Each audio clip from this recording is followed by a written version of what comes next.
네, 안녕하세요. 오늘은 경매 입찰 들러리 이런 이야기를 한번 해보겠습니다. 이 용어 자체가 뭐 좀 생소한 분들이 적지 않을 텐데요. 여러분들 한번 들어보셨습니까? 그런 용어들을. 근데 경매 업계에서는 사실은 이게 공공연한 잘 알려진 어떤 비밀이라고 할 수 있습니다. 또 어찌 보면은 우리 경매 컨설팅 업계에 조금 불편한 진실이라고 할 수도 있고요. 우리가 결국은 이게 들러리 선다라는 표현을 쓰는데, 입찰을 경매에서 이제 입찰을 여러 사람이 하고 거기서 가장 높은 금액을 써낸 사람에게 결국은 이제 최고가 매수 신고인이라고 그래서 그 사람이 물건을 가져갈 수 있는, 낙찰을 받을 수 있는 기회를 이제 주는 건데요. 거기서 이제 최고가 매수인을 최고가 금액을 쓰면서 그 다음 순으로 해가지고 아주 근소한 차이로 또 그거보다 조금 적은 금액을 써내는, 들러리를 동원하는 그런 방식이라고 할 수 있습니다.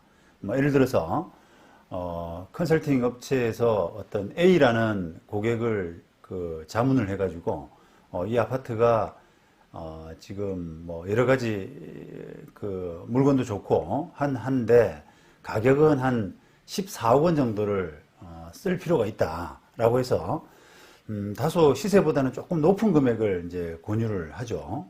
그래서 고객은 이게 그렇게까지 높은 금액에 받을 필요가 있느냐라고 이제 의문을 가질 수가 있지 않습니까? 그런데 그 컨설팅 업체가 14억 원을 그 A라는 고객을 위해서 써내면서 들러리를 세워가지고 13억 9,200만 원 해서 불과 한 800만 원 정도 차이 나는 금액을 바로 붙여가지고 이렇게 써낸단 말이에요. 그러면 이제 그 사람이 들러리가 되는 셈인데, 그 들러리를 컨설팅 업체가 이렇게 동원하는 그런 방법이 공공연하게 지금 진행이 되고 있습니다. 업계에서는 뭐 거의 흔한 사실이라고 할 수 있는데요. 자, 이런 이유는 여러분들이 뭐 짐작하시겠죠? 왜 그런지를. 결국은 이게 가격이 이제 어느 정도가 적절하냐. 입찰을 들어갈 때 경쟁이다 보니까 높은 가격에 써내야만 이제 낙찰이 되고, 낙찰이 돼야만 이 컨설팅 업체가 보수를 받을 수가 있습니다. 떨어지게 되면 결국은 이제 한 푼도 못 받는, 어찌 보면 이 부동산 중개업계 구조하고도 비슷하죠. 계약 체결하지 않으면 중개 보수가 한 푼도 못 돌아오는 그런 구조다 보니까 경매 컨설팅 업체도 똑같은 그런 방식인데요. 낙찰이 돼야만 뭐 낙찰가의 몇 프로라든지 또는 감정금액의 또 몇 프로라든지 이런 식으로 약정한 보수를 받을 수 있는 그런 구조가 되어 있거든요. 그러다 보니까 낙찰을 시키기 위해서 이제 높은 금액을 권유하는 것이 우리가 어떤 불편한 진실인데요. 현재 우리 컨설팅 업계의 관행이라고 할 수 있습니다. 자, 그런데 그게 이제 컨설팅 업계의 어떤 욕심을 채우기 위해서 그런 고가의 금액을 써내도록 하는데, 그게 자칫 이제 뭐라 그럴까요? 2등하고의 차이가 굉장히 좀 많이 났다. 공교롭게도 그렇게 됐다든지, 또는 아예 아무도 혼자만 입찰을 하는, 소위 말하면 단독 입찰이라고 하는데, 단독 입찰이 됐다라고 할 때는 고객의 어떤 불만, 이런 부분들을 좀 피할 수가 없습니다. 왜 그렇게 높게 썼냐는 거죠. 또 왜 이번 차에 들어가 가지고 혼자 낙찰 받았느냐, 다음 차에 20% 저감돼 가지고 낙찰 받았으면 훨씬 싸게 받았을 텐데, 요런 이제 조금 약간 불만을 듣게 될 수가 있다는 겁니다. 자, 그런 불만을 좀 잠재우는 차원에서 들러리를 하나, 근소한 금액으로 하나 붙이게 되면은 고객한테 이제 칭찬을 받는, 고객이 만족할 만한, 어찌 보면 좀 고객을 바보로 만드는 거죠. 그러니까 결국 이제 입찰장에서 예를 들면 14억을 써냈는데, 불과 800만 원 정도 차이 나는 차순위, 2등이, 그런 800만 원 정도 차이라고 이렇게 호명되는, 발표되는 순간, 그런 이제 그 박수를 받고, 갈채를 받고, 또 기분 좋아하는, 그런 상황을 연출하기 위해서 그런 들러리를 동원하는 경우가 많이 있다는 겁니다. 심지어는 좀 오래된 일인데, 컨설팅 한 업체가 저한테 이제, 들러리 때문에, 자문을 받으러 왔어요. 소위 말하면 이제, 들러리가 고객한테 자기가 들러리를 동원했는데, 고객이 그걸 알아버렸다는 겁니다. 그래서, 이거 어떻게 이게 들러리 부분이 서로 이제 이렇게 어떻게 보면 자백을 하지 않으면, 내부에서 고발이 나오지 않으면 사실은 적발하기가 굉장히 힘든 그런 구조 아니겠습니까? 그런데 어떻게 그게 적발이 됐느냐라고 제가 좀 의아해서 물어봤더니, 그 컨설팅 업체가 하는 이야기는, 너무 그게 일반적이다 보니까, 자기들이 너무 그걸 자주 하다 보니까 어떤 경각심, 주의 이런 부분이 너무 약해져 가지고 1등 14억 원을 쓴 입찰표하고 2등 차순위 들러리의 입찰표를 같은 사람이 썼다는 거예요.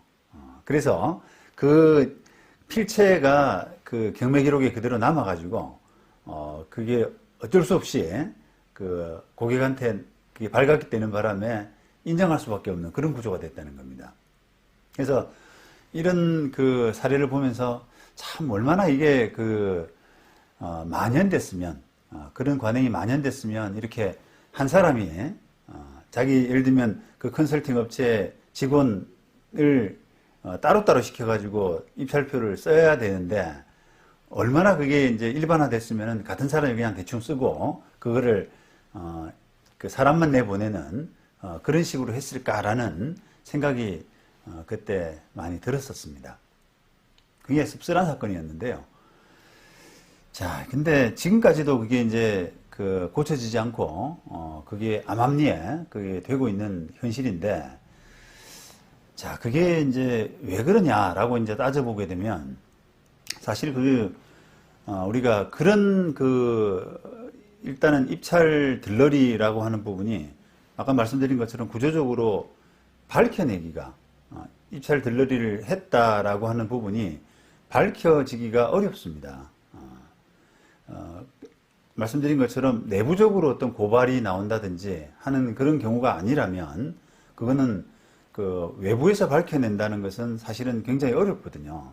그래서 그런 뭔가 이렇게 경종을 울릴 만한, 이게 잘못된 일을 하고 그게 밝혀지고 뭔가 사회적인 이슈가 되고 이래야만 그게 이제 좀 근절이 되고 할 텐데, 그렇게 밝혀질 수 있는 어떤 가능성, 이런 부분이 굉장히 낮은 데다가, 그게 만약에 아주 우연한 기회 또는 아주 드물게 밝혀졌다고 하더라도 어떤 책임을 물리기가, 컨설팅 업계의 책임을 물리기가 사실은 굉장히 어려운 구조가 되어 있습니다.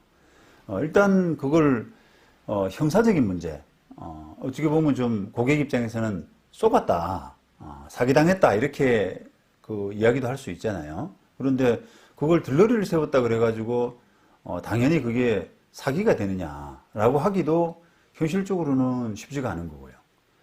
그리고 민사적인 손해배상 이런 부분도 당연히 된다라고 하기가 좀 어렵습니다. 왜냐하면은 그걸 컨설팅 업계 입장에서는 그 14억 원이 적절한 금액인데, 고객의 어떤 불만, 고객의 만족 이런 부분을 좀 높이는 차원에서 그냥 형식상으로 들러리를 세웠을 뿐이고, 14억 원은 근본적으로는 높은 금액이 아니다, 적절한 금액이다 라고 이렇게 항변할 수가 있거든요.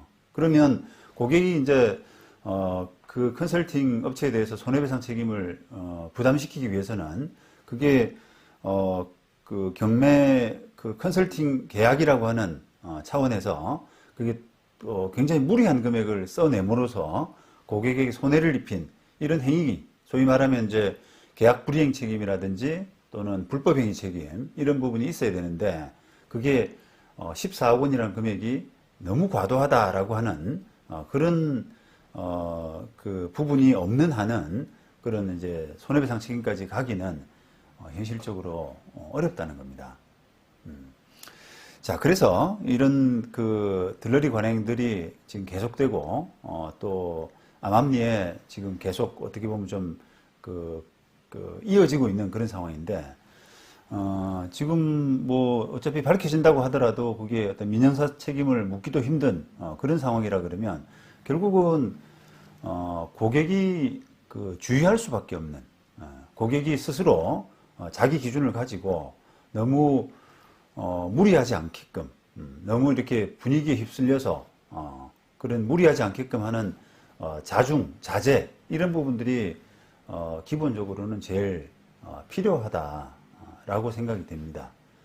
그리고 이 컨설팅 업체와는 약간은 좀 거리를 두시는 우리 이제 이런 컨설팅 업체에 맡겼지만 냉정하게 생각해 보면은 이 컨설팅 업체는 낙찰을 받아야 나한테서 보수를 받을 수 있기 때문에 아무래도 이 컨설팅 업체의 기본 스탠스는 조금 무리해서라도 금액을 높게 써내는 이런 스탠스를 가질 것이다 라고 합리적으로 생각해 볼 필요가 있지 않습니까? 우리가 그걸 어찌 보면 좀 합리적인 의심이라고 할 수가 있는데 그 합리적인 의심을 좀 가지시고 이 업체에서 제시하는 금액 이런 부분들이 적정한가라고 하는 그런 부분에 대해서는 여러모로 다각도로 많이 좀 검증을 하셔야 돼요. 검증의 방법은 뭐 여러 사람, 여러 그 전문가들, 관련 전문가들의 좀 자문도 들어보고 또 뭐 리서치 같은 거 요즘 뭐 워낙 자료들이 많다 보니까 그런 리서치 같은 것도 많이 할 수 있는 그 기회가 그런 될 수가 있기 때문에 그런 여러 가지 그 조사를 통해서 과연 내 금액이 이게 적절한지 무리한 금액이 아닌지 이런 부분들을 잘 좀 찬찬히 따져보시는 그런 필요가 있다는 겁니다.